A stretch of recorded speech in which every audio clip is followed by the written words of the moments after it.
बिल्कुल संयम और सोच समझकर वर्क। लोग लाखों आपको बोल दें ये खरीद लो वो बेच लो, जब तक कि आपके माइंड में चीज़ें ना बैठें तब तक कि आपको वो चीज़ें नहीं करनी है। हर एक फंक्शन हमें समझाएगा, ये नहीं कहेगा कि बहुत भारी है आपसे नहीं होगा आप उधर बैठ जाओ, आपसे ये कार नहीं चलेगी आप उधर बैठ जाओ। कब तक के प्राइवेट होने की जो विनिवेश होने की जो न्यूज़ आ रही है जिसके अंदर LIC और सरकार जो सबसे बड़े निवेशक बैठे अंदर हमारे दिमाग में जो असर पड़ रहा था बाजार गिरेगा गिरेगा गिरेगा गिरेगा, उसने क्या हमारी मनोस्थिति 3 दिन के अंदर डाली होगी। मैंने कहा 94.72% की हिस्सेदारी। तो भैया दोनों बड़े सरकार और LIC 94.72% की स्टेक लेकर बैठे बाजार में। आज आपको ऐसा देखने को मिला। भैया हम उम्मीद कर सकते हैं पर उम्मीद में कितने खरे उतर जाएंगे ये तो वक्त बताता है। 3 दिन से इस फ्राइडे सैटरडे संडे 3 दिन से ये देखने को आपको भी मिला है मुझे भी मिला है कि हर एक बंदा डराने में लगा हुआ है।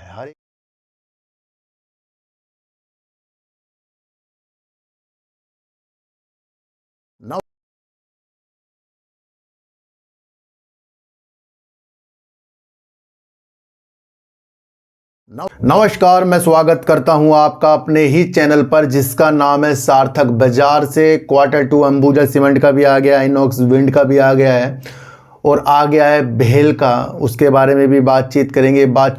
IDPI बैंक कब तक के प्राइवेट होने की जो विनिवेश होने की जो न्यूज़ आ रही है जिसके अंदर LIC और सरकार जो सबसे बड़े निवेशक बैठे हैं वो अपनी कितनी हिस्सेदारी को योजना बना रहे हैं, वो योजना किस तरीके से आगे की प्रतिक्रिया दिखा रही है, उसकी एक न्यूज़ है। उस न्यूज़ के बारे में भी आज हम चीज़ों को खंगालेंगे। देखो सर, मैं आपको एक चीज़ बताऊं, फ्राइडे के दिन से वैसे तो लगातार एक हफ्ते से जो बिकवाली हो ही रही है, चाहे वो युद्ध की स्थिति हो या फिर जो निवेश करते हैं FPI वो अपनी स्थितियों को चाइना की तरफ उच्च मूल्यांकन की तरफ ले जा रहे थे। ये सारी स्थितियाँ आपके सामने आती जा रही थी। पर इन्हीं स्थितियों में एक चीज़ और थी कि शेयर प्राइस काफ़ी ऊपर थे, हर एक चीज़ काफ़ी ऊपर थी। वो कभी ना कभी चीज़ें गिरावट की ओर तो होनी थी। ये सब चीज़ों को हमें पहले भी आंकलन हमने किया है और आगे भी हम करते जाएंगे कि गिरावट भैया कभी भी हो सकती है, उछाल कभी भी हो सकती है। 3 दिन से इस फ्राइडे सैटरडे संडे 3 दिन से ये देखने को आपको भी मिला है मुझे भी मिला है कि हर एक बंदा डराने में लगा हुआ है। हर एक जगह आपको चीज़ें भयभीत करने वाली लग रही है कि मंडे के दिन बहुत ज़्यादा बाजार गिरेगा। ऐसी कई वीडियो मैंने देखी और सोचा कि मैं यहाँ ये देख रहा हूँ कि कोई भी किसी भी व्यक्ति को सही दिशा दिखाने की ओर नहीं है। अधिकतर बड़े बड़े चैनल तसल्ली भी देते हैं, अच्छे लोग तसल्ली भी देते हैं, बड़े बड़े निवेशक तो पहले से तसल्ली दे रहे थे मार्केट ऊपर है। पर देखने को मुझे ये मिलता है कि जब वो स्थितियां हमारे सामने आती है कि जब हम नाव में बैठे हैं और तभी हमारे अंदर डूबने का खतरा ज़्यादा बढ़ जाता है। कोई भी इस तरीके की वीडियो मुझे देखने को नहीं मिली जहां पर किसी ने ये कहा हो कि भैया ये उतार और चढ़ाव जो है मार्केट का एक पार्ट है। किसी ने भी नहीं कहा है। सब ताबड़तोड़ गिरावट करने की स्थितियों के साथ थे। पर ऐसा हुआ बाजार में, आज आपको ऐसा देखने को मिला। भैया हम उम्मीद कर सकते हैं पर उम्मीद में कितने खरे उतर जाएंगे ये तो वक्त बताता है। पर जब हम उम्मीद करते हैं तो किसी न किसी विद्या के साथ करें, किसी न किसी एनालाइज के साथ करें। ये नहीं कि जो चीज़ें भी हो रही हैं वही चीज़ें, गिरावट हो रही तो गिरावट के ऊपर चीज़ें बता दी, उछाल हो तो उछाल के ऊपर चीज़ें बता दी। इससे कुछ भी हासिल होने वाला बिल्कुल भी नहीं है।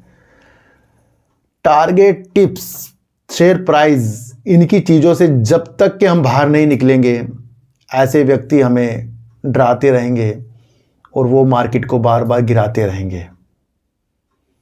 भयभीत होना एक अच्छी बात है पर भयभीत की चीज़ों को समझकर, उसकी रणनीतियों को समझकर, बाजार की स्थितियों को समझकर हमें वो सारी परिकल्पना हमें पहले ही करनी चाहिए।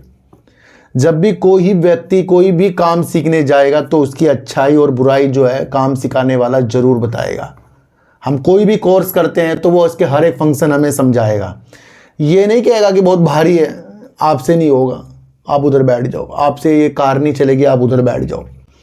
कभी देखा आपने, आप कार चलाने का आपका मन है, आपने कार ले ली पर चलानी आपको आती नहीं, आप चले गए किसी के पास, सीखने वाले के पास, उसने कहा चलने की नहीं आपसे, निकल जाओ बस, आप तो एक्सीडेंट कर दोगे।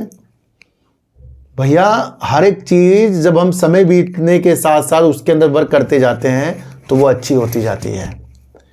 इसलिए सोचो कि अभी तक के 3 दिन के अंदर हमारे दिमाग में जो असर पड़ रहा था, बाजार गिरेगा गिरेगा गिरेगा गिरेगा, उसने क्या हमारी मनोस्थिति 3 दिन के अंदर डाली होगी। मैंने कहा त्योहारों का माहौल है, प्रक्रिया हमें शुद्ध वातावरण वाली रखनी है। कुछ लोग जो प्रॉफिट की चीज़ों को नहीं देख के लॉस की चीज़ों को बुक करके फिर वो सोच रहे होंगे ले हमने तो फ्राइडे के दिन गलती कर दी है। ऐसे अफसोस वाली चीज़ें जब भी हम करते हैं तो कहीं ना कहीं वहाँ दूसरों की चीज़ों के अनुसार हम आ जाते हैं। हम ये नहीं देख रहे कि जो भी बड़े बड़े लोग हैं वो अपनी चीज़ों को इन्वेस्टमेंट करके ही बने हैं। तो क्या अगर हमारा मसला 20-25 साल का है तो वहाँ हमारे शेयरों के अंदर कभी गिरावट ही नहीं आएगी? क्या जो भी हम एक सेक्टर के हिसाब से चीज़ें ले रहे हैं, काम के हिसाब से चीज़ें ले रहे हैं, क्या वो हमारे लिए आगे जाकर सफल ही नहीं होगी? फिर तो हमने बाजार की स्थितियों को आज की धारणाओं के साथ कल पे टाला है। भैया आज नहीं तो कल, आज नहीं तो कल, पर आज और कल की चीज़ों के साथ तो बाजार है, पर समझने की स्थितियों के साथ है कि आपका आज नहीं है और कल नहीं है, वो आपका सालों है, सालों। तो स्थितियां कोई भी संभालने के लिए नहीं लगा है, सारे के सारे स्थितियां बिगाड़ने में लगे हैं। और जब तक कि उस माहौल से हम नहीं निकलेंगे अच्छे तरीके से, तब तक कि हमें कुछ भी हासिल होने वाला नहीं है। देखो सर, कहाँ जब कोई भी विश्लेषण करने वाले, एनालाइज करने वाले अपनी एनालाइज को अनुमान लगाते हैं, एनालाइज भी गलत साबित हो जाती है। भेल का आज Q2 आने वाला था, भारत हैवी इलेक्ट्रिकल का आज Q2 आ गया और उम्मीद ये लगाई जा रही थी कि लॉस करेगा, पर उम्मीद से विपरीत कंपनी ने 96.7 करोड़ करीब का प्रॉफिट कर दिया। जहां 100 करोड़ का उम्मीद विश्लेषकों ने, एनालाइज करने वालों ने लगाई थी, उसी कंपनी ने 96.7 करोड़ का प्रॉफिट दर्ज करके दिखा दिया। ये अपने आप में अचंभित भेल ने कर दिया है। भैया भेल जो भी वर्क करता है वो देश के साथ जुड़ा हुआ और देश की एक सरकारी कंपनी है, और इसकी ज़रूरत उन बड़ी बड़ी चीज़ों को, कंपनियों को भी है जो भारत के अंदर थर्मल पावर हो या अलग अलग रणनीतियाँ हो, उसके अंदर लगी रहती है। और एनटीपीसी की भी चीज़ों के साथ भेल भी वहाँ पर उसके साथ चीज़ों के साथ उतर रहा था। ये सारी न्यूज़ हमारे सामने पहले की है। तो जब हम किसी कंपनी के शेयर को सिर्फ इसलिए बेकार समझ लें कि वो गिरावट कर रहा है, उसका क्या मुकाम है ये ना समझें, तो विफलता की ओर हमारी चीज़ें जाती हैं। तो आज विश्लेषक ही हैरान हो गए, क्योंकि 100 करोड़ का जो लॉस की उम्मीद लगाकर बैठे भेल से, उसी कंपनी ने ही प्रॉफिट करके दिखा दिया। आज और कल के लिए शेयर बाजार नहीं है, ये आपको फिर समझना पड़ेगा। आइनॉक्स विंड जहाँ पर अपनी चीज़ों को धीरे धीरे से अच्छा करता जा रहा है, और देखने को ये मिला है कि कंपनी ने लगातार 4 क्वार्टरों तक, जो अभी तक 2 Q2 है, यहाँ पर भी कंपनी ने प्रॉफिट प्रस्तुत कर दिया है। पिछले साल सितंबर में कंपनी का लॉस था और लॉस से कंपनी प्रॉफिट में आ गया। इससे पहले भी प्रॉफिट दिया, उससे पहले भी, मतलब 4 बार इसने अब प्रॉफिट दे दिया है। पर साल का अगर हम देखें तो सितंबर में लॉस में थी, 27 करोड़ का कंपनी ने लॉस कर दिया, तो 90 करोड़ का कंपनी ने प्रॉफिट कर दिया है। सितंबर 2023 में कंपनी की सेल्स थी जो 371 करोड़ थी, और सेल्स अब आइनॉक्स विंड ने 732 करोड़ की कर दी है। भैया विंड के क्षेत्र के अंदर आइनॉक्स विंड एक उभरता हुआ खिलाड़ी है, जो उसने ये भी हमें करके दिखा दिया कि वो लॉस से प्रॉफिट में आ गई है, वो भी 90 करोड़ के प्रॉफिट में कंपनी आ चुकी है। तो मैंने आपको एक चीज़ समझाई थी कि जिस भी कंपनी की सेल्स में ग्रोथ हो रही है, जिस भी कंपनी की सेल्स में ग्रोथ हो रही है, वो अपने लॉस और अपने प्रॉफिट में बदलाव करती जाएगी। है ना। तो वो स्थितियाँ भी आपको समझकर चलनी पड़ेगी। काफ़ी दिनों से आपने देखा था, क्या देखा था आपने, कि आईडीपीआई बैंक की न्यूज़ आ रही है, बोलियां लगने वाली स्थितियां हो रही हैं, और एलआईसी और सरकार इसके अंदर से अपनी जो भी उनकी हिस्सेदारी है उसमें से कुछ हिस्सेदारी वो बेचने की चीज़ों के साथ है। ये न्यूज़ काफ़ी दिनों से आपको देखने को मिली। एलआईसी जो है आईडीपीआई बैंक के अंदर 49.24% की हिस्सेदारी रखता है और सरकार करीब 45.48% की हिस्सेदारी रखते हैं। तो एलआईसी और सरकार की आईडीपीआई बैंक में 94.72% की हिस्सेदारी। तो भैया दोनों बड़े, सरकार और एलआईसी 94.72% की स्टेक लेकर बैठे हैं। तो अधिकतर ये अपनी स्थितियों को विनिवेश के द्वारा अलग करेंगे। ये न्यूज़ हमारे सामने आती जा रही है। एक न्यूज़ निकल कर आ रही है कि आईडीपीआई बैंक का विनिवेश मार्च तक होने की उम्मीद है और केंद्रीय वित्त मंत्रालय इसके ऊपर विचार कर रहा है। और देखने को ये मिला है कि एलआईसी और सरकार दोनों मिलाकर 60.72% की हिस्सेदारी कम कर सकते हैं, यानी बेच सकते हैं।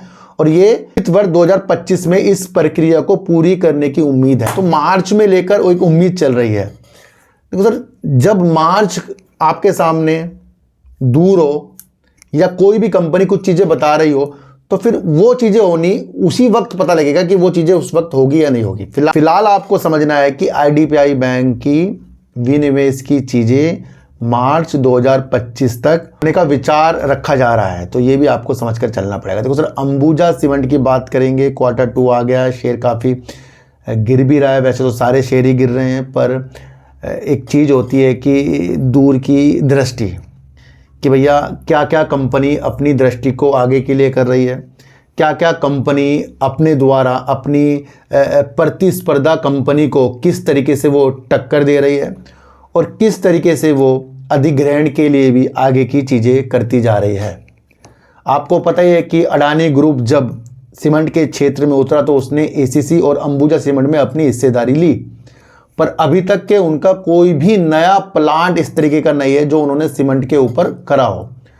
तो एक न्यूज़ निकल कर आ रही है कि अडानी ग्रुप अपना पहला सीमेंट का प्लांट यानी संयंत्र बनाने के ऊपर विचार कर रहा है और अंबुजा सीमेंट करीब 3000 करोड़ से 3500 करोड़ रुपए प्लांट बनाने की स्थितियों के साथ निवेश करने के साथ विचार कर रहा है। ये कौन कर रहा है? अंबुजा सीमेंट कर रहा है। और अंबुजा सीमेंट पहले से ही कई कंपनियों के अधिग्रहण में भी लगा पड़ा है, ये आप सबको पता है। और यही एक चीज़ देखने को मिल रही है कि ये अपना प्लांट जो है बिहार में इस तरीके की इकाई स्थापित कर सकते हैं जिसके अंदर 1600 से 2000 करोड़ रुपए तक के निवेश की योजना बना रहे हैं। तो अपना एक नया प्लांट बनाने की योजना अडानी ग्रुप बना रहा है।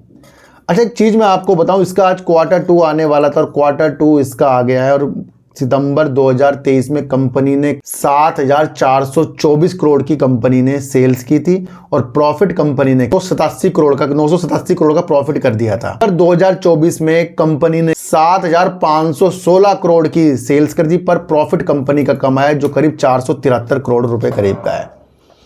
तो भैया कंपनी की सेल्स अगर ग्रोथ की तरफ जा रही है साल दर साल और प्रॉफिट कम है या ज़्यादा है, वो विचार आपको उसकी सेल्स के अनुसार देखना चाहिए और उसकी रणनीतियाँ आगे की तरफ कंपनी क्या करने की सोच रही है। अच्छा, ये अल्ट्राटेक को टक्कर देने की स्थितियों के साथ भी अपनी जो चीज़ें अधिग्रहण के लिए करता जा रहा है, ये भी एक सोचने का विषय है, क्योंकि ये अपनी प्रतिस्पर्धा कंपनी जो देश की सबसे बड़ी सीमेंट के क्षेत्र में कंपनी है अल्ट्राटेक सीमेंट, उसके साथ भी अधिग्रहण की प्रतिस्पर्धा कर रहा है। एक तो उसकी प्रतिस्पर्धा कंपनी है, पर जो अधिग्रहण की चीज़ें आगे कंपनियों में कर रही हैं उसके अंदर अल्ट्राटेक भी अपनी चीज़ों को सोच रहा है। तो प्रतिस्पर्धा कर रहा है अधिग्रहण के लिए। एक न्यूज़ और देखने को मिली है जहां पर अंबुजा सीमेंट जो है अल्ट्राटेक को टक्कर देने की स्थितियों के साथ है और धीरे धीरे कुछ वर्षों से वो अपना चूना पत्थर का भंडार जो है उसको वो बढ़ाता जा रहा है। विश्लेषकों की एक चीज़ के अनुसार, क्योंकि दोनों कंपनियों ने अपने आंकड़े जो है विश्लेषकों को दिए, वो भी चूना पत्थर के अंदर, और देखने को ये मिला है कि अल्ट्राटेक अभी चूना और पत्थर में चीज़ों में इकट्ठा भंडार बनाने के लिए सुस्ती भी दिखा रहा था, पर अल्ट्राटेक को टक्कर देने के लिए चूना पत्थर में भी वो अंबुजा सीमेंट कुछ वर्षों से अपने चूने पत्थर के भंडार को बढ़ाता जा रहा है। विश्लेषकों के आंकड़ों के अनुसार अंबुजा सीमेंट जून 2024 तक 8 अरब टन तक का चूना पत्थर भंडार के साथ बैठा पड़ा है, और वहीं आपको देखने को मिलेगा अल्ट्राटेक सीमेंट, उसके पास 10 अरब टन चूना पत्थर है। तो कहीं ना कहीं टक्कर देने की स्थितियों के साथ अंबुजा सीमेंट चूना पत्थर की भंडार में आगे बढ़ने की नीतियों के साथ दिख रहा है। तो वो स्थितियों से हमें समझना है कि जो भी कंपनी वर्क कर रही है, जो भी कंपनी अपने बारे में आगे के लिए बता रही है, चाहे Q2 हो, चाहे आगे की प्लानिंग हो, अधिग्रहण करने की चीज़ें हों, तो वो तो सारी की सारी रणनीतियाँ हमें कंपनी के द्वारा, न्यूज के द्वारा ही पता लगती है ना। तो हमारे लिए सबसे इम्पोर्टेंट क्या हो जाता है, न्यूज को आना, उसको पढ़ना, उसको भापना और समझना कि न्यूज़ जो होती है भैया आज और कल के लिए नहीं होती, वो कुछ प्लानिंग के हिसाब से चलती है, वो होती है आगे के लिए। तो सर मैं आपको एक चीज़ बताऊं, जब तक कि हम सब बैठकर अध्ययन नहीं करेंगे किसी भी चीज़ का, आप किसी भी वर्क के अंदर बिना कुछ करे महारत हासिल नहीं कर सकते। जितने भी बड़े बड़े साइंटिस्ट हुए हैं, जितने भी बड़े बड़े शेयर बाजार के राजा हुए हैं, जितने भी बड़े बड़े एक्टर हुए हैं, उद्योगपति हुए हैं, उनकी सबकी जीवनी अगर हम देखें तो शुरुआती तौर उनका बड़ा संघर्ष के साथ ही गुजरा है, ये आप समझकर चलना।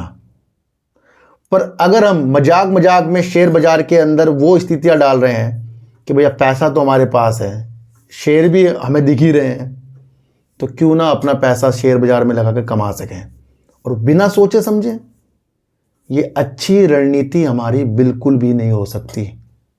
मजाक में कभी भी जहां पैसे लगते हों, मजाक में कहीं भी जहां पैसे लगते हों, उसके अंदर बिल्कुल वर्क नहीं करना है, क्योंकि पैसा एक लक्ष्मी होती है और उसे रोकने की विधि जो है हर एक किसी के पास नहीं होती है। तो उन मेथड को भी समझना है कि शेयर बाजार में हमें बिल्कुल संयम और सोच समझकर वर्क, लोग लाखों आपको बोल दें ये खरीद लो वो बेच लो, जब तक कि आपके माइंड में चीज़ें ना बैठें तब तक कि आपको वो चीज़ें नहीं करनी है। एक हफ्ते से लगातार बाजार गिरने की स्थितियां क्या मेरे ही पोर्टफोलियो में रेड है या आपके भी रेड है?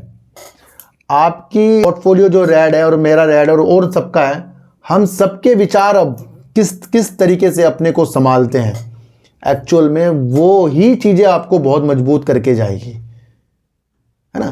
तो हमें हमेशा ध्यान रखना है कि पहले हम कंपनियों को समझें, उसके प्रमोटरों को समझें, उसके आगे की रणनीतियों को समझें और देखें कि जो भी कंपनी वर्क कर रही है क्या उसका ग्रोथ आगे होनी है या नहीं होनी है। उन चीज़ों के साथ हमें आगे निकलना है। और जिस दिन आपने सिर्फ सिंपल अपनी एनालाइज कर ली, घर बैठ के खुद ही कर ली, ज़्यादा आप किसी के चक्रों में नहीं आए, शांत रहिए। सबसे पहले किसी भी सेक्टर के बारे में अगर आप देख रहे हैं, सोच रहे हैं, एकांत में बैठिए, फिर उसकी न्यूज़ खोजिए, फिर न्यूज़ पढ़ते पढ़ते आपके माइंड में जो भी ख्याल आते हैं उसको लिखिए, फिर जो आपने लिखा उसका अध्ययन कीजिए और उस अध्ययन को तब इम्प्लीमेंट कीजिए जब गिरावट हो रही हो और आपको लगता है कि मैंने तो कोई शेयर जो लिया था कि गलत तो नहीं लिया था, कि गिरावट ही हो रही है, तो वो आपको धैर्य देके जाएगी। इसलिए सबसे पहले खुद पे वर्क हमें करना पड़ेगा। और जहां लोग विश्लेषक ही गलत साबित हो जाते हैं, जैसे भेल में हो गए, तो ज़रूरी नहीं कि हर एक व्यक्ति यहाँ पर सही साबित होगा, गलत भी साबित हो सकता है। पर गलत और सही के अंदर अपनी रणनीतियों को सही करना वो सबसे इम्पोर्टेंट हो जाता है। तो किसी ने भी हमें ये पूरे हफ्ते और ये फ्राइडे से किसी ने नहीं कहा कि भैया ये तो पार्ट है गिरावट का, और अगर आपका विषय ही इन्वेस्टमेंट का है तो फिर हम क्यों उन विधियों के साथ निकल रहे हैं जहां हमें शॉर्ट टर्म में पैसा कमाना है। तो उन विधियों को भी आपको समझकर चलना पड़ेगा। तो अगर यस बैंक के अंदर मैंने Q2 के ऊपर आपके लिए वीडियो बना दी थी और कहा था कि भैया 145% का इसने जो साल दर साल अपने मुनाफे में ग्रोथ कर दी और 553 करोड़ का प्रॉफिट लाकर दिखा दिया और अच्छी सेल्स करके दिखा दी, तो लाजमी कंपनी अपनी अंदरूनी चीज़ को अच्छा करती करती जा रही है। पर मैंने आपको कहा था कि ये जो शेयर है अपर सर्किट की स्थितियों के साथ नहीं आता। हर बार जब इसका रिजल्ट आता है यस बैंक का तो हमें कभी भी वो चीज़ देखने को नहीं मिली कि इसने अपने अपर सर्किट हमें लगाकर कंटिन्यू दिखा दिए हों। फिर शेयर वही 1-1.5 रुपये में ही हमें सिमट कर देखने को मिल जाता है। अब ये Q2 किसी भी कंपनी में आ रहे हैं, मैंने आपको कहा था इनके सिर्फ इफेक्ट जो होते हैं 1 से 2 दिन ही पड़ते हैं, इसके बाद फिर नॉर्मल लाइफ चल जाती है हमारी। तो किसी भी Q2 की स्थितियों को समझने से पहले उसकी रणनीतियों को हमें भापना है कि कोई भी हमें प्रॉफिट कोई भी हमें लॉस देकर जो Q2 में दिखा रहे हैं, हमें उसकी एनालाइज करनी है कि भैया उनके अंदर की काम क्या है, उनका विचार क्या है। क्योंकि Q2 जो है या कोई सा भी रिजल्ट कंपनी का जब भी आए Q2 Q3 तो वो 1-2 दिन ही इफेक्ट डालता है, बाकी दिन तो फिर आपको रणनीति अपने हिसाब से बनानी पड़ेगी, है ना। तो यस बैंक में लोग कहते हैं सर क्या करें, सर करना ना करना तो वो तो आपके ऊपर की बात है। मैंने तो आपको स्थितियाँ समझा रखी हैं और वो स्थितियाँ कि भाई Q2 अच्छा आ गया है, कंपनी मजबूत है, और यहाँ मजबूत होने से ये नहीं होता कि आपको 2-4 दिन में प्रॉफिट मिल जाए, कुछ मिल जाएगा। तो वो हिसाब किताब आपको खुद ब खुद देखने पड़ते हैं। तो किसी से भी कभी भी कुछ मत पूछिए कि क्या खरीदना है, क्या बेचना है, क्या करना है, स्थितियों को समझे। तो भेल ने चौंका दिया अपना, जहाँ लॉस की उम्मीद थी 100 करोड़ की, वहाँ पर इसने प्रॉफिट करके दिखा दिया। आइनॉक्स विंड लॉस से प्रॉफिट में आ गई है और अपनी उड़ानों को अच्छा करने की नीयत के साथ वर्क करती जा रही है। IDPI बैंक का जो विनिवेश की स्थितियां हैं, मार्च में होने की स्थितियां वाली न्यूज़ आ रही है, ये आप समझ कर चलना। अंबुजा सीमेंट का Q2 का रिजल्ट और उसकी स्थितियां किस तरीके से प्रतिस्पर्धा के साथ हो या अधिग्रहण के साथ हो या नए प्लांट के साथ हो, वो भी हमें समझ कर चलनी पड़ती है। तो किसी के ऊपर भी जो मैंने आज वीडियो बनाई है न्यूज़ बेस बनाई है, Q2 के ऊपर बनाई है, थोड़ा सा मोटिवेशन मैंने आपको किया है कि बाज़ार में कोई ज़्यादा हमें नहीं सिखा रहा है, बल्कि ज़्यादा हमें डराने की विधि दिखा रहा है कि गिरावट होएगी, गिरावट होएगी, गिरावट होएगी। जब किसी चीज़ में कदम रखते हैं भैया, गिरावट और उछाल तो होने होने, ये तो आप सबको ही पता होगा। तो सबसे पहले खुद को अपनी चीज़ों को अच्छा करना है। तो सर चींटी को आटा दीजिए, गाय को रोटी दीजिए और अपने बच्चों को ज़्यादा से ज़्यादा प्यार कीजिए, क्योंकि बच्चे ही आपकी मासूमियत से किस्मत पलटेंगे। तो फिर मिलेंगे आपसे नई वीडियो के साथ, जब तक के लिए नमस्कार।